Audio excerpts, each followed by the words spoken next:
खबर। তাহলে আমরা চিন্তা ভাবনা করবো।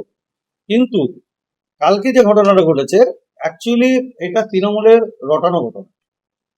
কালকে দেখেছেন একটু হাতাহাতি হয়েছে, সেটা কিন্তু আমাদের ছেলেরা ছিল না সেখানে, তৃণমূলের ছেলেরা ম্যাক্সিমামটা ছিল।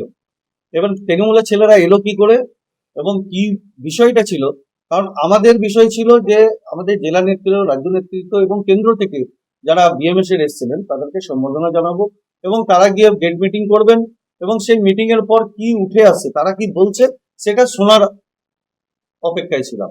কিন্তু তার মাঝখানে যে একটা আহ, যে বিশৃঙ্খলা সৃষ্টি হয়, সেই বিশৃঙ্খলাতে দেখা গেল যে আমরা গোষ্ঠী দল, গোষ্ঠীর কোনো গল্প ছিল না।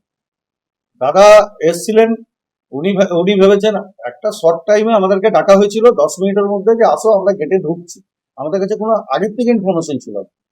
তো 10 মিনিটের মধ্যে এবার দাদাকে আমি কল করি, এবার দাদা হয়তো কোনো দিক দিয়ে খবর পেয়েছে, এবার খবরটাও দিয়েছে আমার মনে হয় যতটা তৃণমূল কোনো ইয়ে করে পাঠিয়েছে খবর হয়তো। তো সেখানে আপনারা দেখবেন যে আমাদের উদ্দেশ্যটা একটাই, ওনার যা উদ্দেশ্য ছিল, যে ভাষণটা দিয়েছে, যে বাইট দিয়েছে, ওনার উদ্দেশ্য ছিল যে আমাদের গ্রামের ছেলেরা যেন কাজ করে।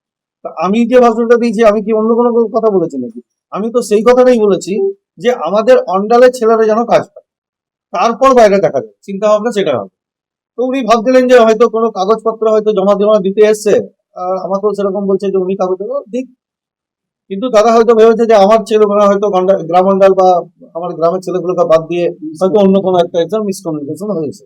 এবং আপনি দেখবেন আমাদের বিজেপি আসার আগে আমরা গেট মিটিং করেছি, অনেক জায়গায় মিটিং করেছি, মিছিল করেছি, অনেক রকম কার্যক্রম করেছি, তখন কিন্তু আমাদের কাছে 50টা ছেলে জোটাতে অনেক ঘাম ঝরে যেত।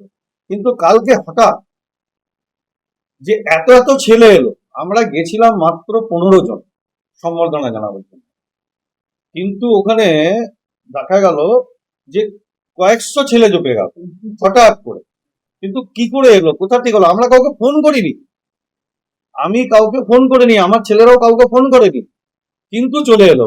তার মানে বুঝে নিতে হবে তৃণমূলের ওপর একটা চক্রান্ত যেটা আছে, যে আমরা খাচ্ছি আমরাই থাকবো, এদের গোষ্ঠীর অন্ধ মানে একটা বিজেপিকে একটা আহ, যদি কোনো রকম আহ, মানে দাগ লাগানো যায়, তারপরে যদি আমরা ইয়ে করতে পারি, ঢুকতে পারি, সেরকম একটা চক্রান্ত চলছে। মানে আমরা প্রথম থেকে বলেছি সিন্ডিকেট মুক্ত থাকবে, সিন্ডিকেটকে কোনো জায়গা দেওয়া হবে না। সেই ইয়েতেই আমাদের দুজনের মধ্যে জানেন, এরা দুজন যদি থাকে এক জায়গাতে, তাহলে কিন্তু সিন্ডিকেট বলুন কি আর ডিবিসি বলুন এয়ারপোর্ট বলুন, আমরা কিন্তু ঠিক আমাদের ছেলেদেরকে কাজ দেবো, বাইরের ছেলে ঢুকতে দেবো না। তার জন্য বিভ্রান্তরা এবং দেওয়াল তোলার চেষ্টা করছে। তারা যারা বলছেন বিভ্রান্ত করার চেষ্টা, মানে আমরা তাদেরকে চিহ্নিত করছি এবং তাদের আইনত ব্যবস্থা হবে।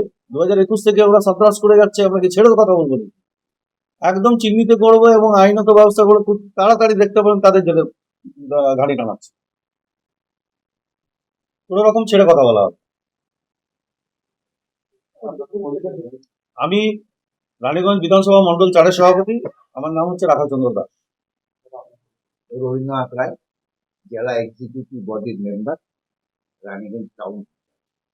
শাসনের পরে ভারতীয় জনতা পার্টির যে সমস্ত কার্যকর্তারা আছে, তারা এখন কিভাবে নিজেদের এরিয়ার উন্নয়ন করব, এটাকে মাথায় রেখে তারা সারাদিনই লড়াই করছে। গতকালের যে আমাদের অশান্তি, সেটা হয়তো আপনারা অনেকে হয়তো অনেকভাবে ওড়াচ্ছে বাজারে। এটা আমাদের কিন্তু রাজনৈতিক ভাগাভাগির অশান্তি নয়, এটা একটাই অশান্তি, আমি আমার পাড়ার কি করে উন্নয়ন করব।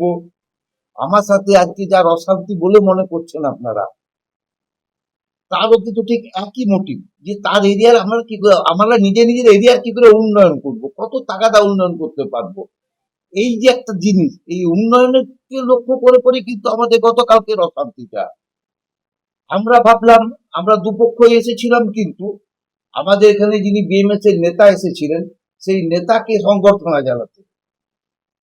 এরপরে কিছু কিছু মানুষ তারা আমাদের কানে গোড়াতে এসে করে তুলতে লাগলো, ও কাগজ দিচ্ছে ওর এরিয়ার বেকার ছেলেদের চাকরির জন্য।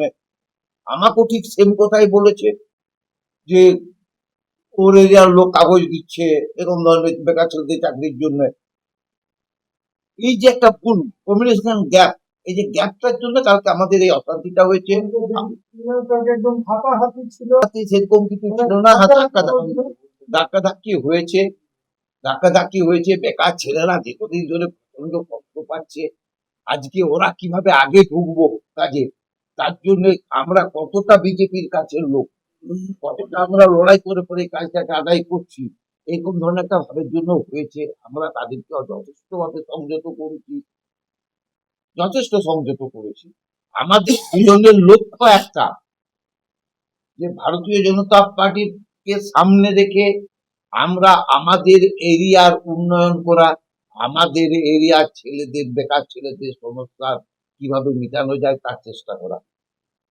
এই একই লক্ষ্য নিয়ে করেও আমরা গেছি, একই লক্ষ্যে আমাদের অশান্তি হয়েছে, এবং সেটাও আজকে কিন্তু আমাদের এখানে আমাদের আরো 5 জনকে কাছে রেখে, আমাদের মন্ডল 1-এর প্রেসিডেন্টকে কাছে রেখে এটা আমাদের মিটে গেছে।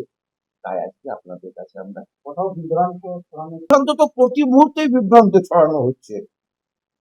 তৃণমূলের একটা অংশ প্রতি মুহূর্ত বিভ্রান্ত ছড়াচ্ছে, এবং তারা কিন্তু প্রতি মুহূর্ত বিভ্রান্ত ছড়াচ্ছে। আমরা যাদেরকে বিজেপির কর্মী মনে করছি তাদেরকে কাছে রেখে বিভ্রান্ত ছড়াচ্ছে, ভুল বার্তা দিয়ে দিচ্ছে। একটা কথাকে বারবার 5 বার এরকম ভাবে এসে করে বলার ফলে আমরা কখনো কখনো আমরা ডিসব্যালেন্স হয়ে যাচ্ছি, আমরা সেখানে গিয়ে সেই ঘটনাকে পা দিয়ে ফেলছি। দাদা আমার থেকে বয়সেও বড়, এবং ইলেকশনের আগে থেকে অনেক কিছু দেখেছেন, যে কাঁধে কাঁধ মিলিয়ে, হাতে হাত মিলিয়ে একসাথে আমরা ইলেকশন লড়েছি। এবং ইলেকশন লড়ার পর আমরা সিদ্ধান্ত নিয়েছিলাম তো আগের থেকেই, যদি আমাদের সরকার আসে, মানে আমরা শিওর ছিলাম যে আমাদের সরকার আসছেই, কারণ এই দুর্নীতি যা করেছিল তৃণমূল, সেখান থেকে মানুষ ভোট দিতে যদি পারে তাহলে সরকার আসবে, এটা আমরা জানতাম। আর মানুষ ভোট দিয়েছে বলেই আজকে সরকার এসছে, এবং সরকার আসার পর সরকারের মানুষ অনেক কিছু মানে আকাঙ্ক্ষা করে আছে, যেগুলো স্বপ্ন পূরণ হয়নি।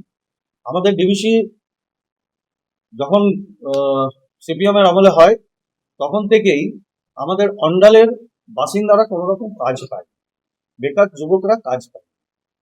তৃণমূল সরকার যখন এলো, সেই সময় তো সেম ঘটনা ঘটেছে, যে আমাদের লোকাল ছেলেরা কাজ পায়নি, বাইরের ছেলেরা কাজ করে গেছে।